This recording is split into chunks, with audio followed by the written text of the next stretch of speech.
तुम्हारी अक्ल घास चरने गई है क्या, जो गांव जाने का विचार मन में कौंध रहा है। देखो, तुम्हें जाना है जाओ, मैं नहीं जाने वाली। और तो और बच्चों की पढ़ाई और स्कूल का क्या होगा। सब कुछ छोड़कर गांव में तो जाकर बैठ जाएं, ऐसा तो नहीं हो सकता। रेवती के तक स्वर महेश के कानों में चुभ रहे थे, पर जाना मजबूरी हो गई थी। महेश ने भी दो टूक स्वर में कह दिया, तुम्हें लग रहा है मेरी अकल चढ़ने गई है तो यही सही, पर हम इस शनिवार सब सामान सहित गांव जा रहे हैं। बस ये मेरा आखिरी फैसला है। तुम काम का सामान बांध लेना, बाकी सामान यहाँ बेचकर चले जाएंगे। मैं थोड़ा देख आता हूँ, ये सब सामान लेने वाला कोई मिल जाए तो, और फिर अस्पताल होते हुए आऊँगा। रेवती मन महसूस कर रह जाती है बेचारी। गांव आने के बाद भी रेवती के तेवर कम ना हो रहे थे। इधर वो देख रही थी कि महेश अपने माता पिता के साथ उसके संबंधों को सुधारने की जुगत में लगा रहता।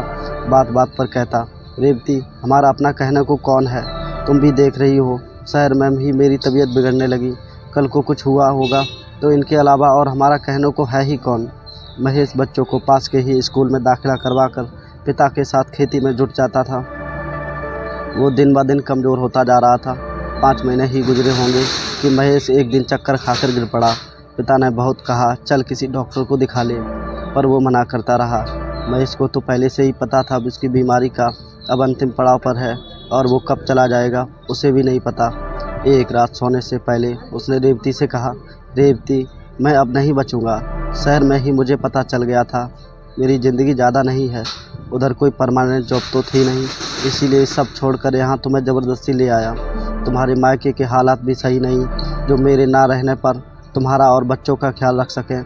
यहाँ माँ बाबूजी तुम सब पर जान लुटाते हैं। बस यहाँ से कहीं मत जाना, इनके साथ ही अच्छे से रहना। तुम कह रही थी ना मेरी अकल चढ़ने गई है, सच ये भी है कि अभी अकल से ही काम लेकर आया हूँ, ताकि सबके साथ तुम लोग घिल मिल कर मेरे जाने के बाद भी अच्छे से रह सको। एक कैसी बहकी बहकी बातें कर रहे हो, सो जाओ कुछ नहीं होगा तुम्हें। रेवती महेश की बात सुन घबराते हुए बोली। महेश उसकी तरफ देख मुस्कुराते हुए सो गया, कल की सुबह ना देखने के लिए। रेवती को उनके जाने के बाद एहसास हो रहा था कि अक्ल महेश की नहीं उसकी चढ़ने गई थी, जो कि ये समझ नहीं पाई कि महेश ने कितनी समझदारी से फैसला लेकर उन सबको अपने भरोसे हिफाजत छोड़ गया था। दोस्तों कहानी पसंद आई हो तो लाइक शेयर सब्सक्राइब करना ना भूलें, और हमें कमेंट में ज़रूर बताएं ये कहानी आपको कैसी लगी। जय श्री राम दोस्तों।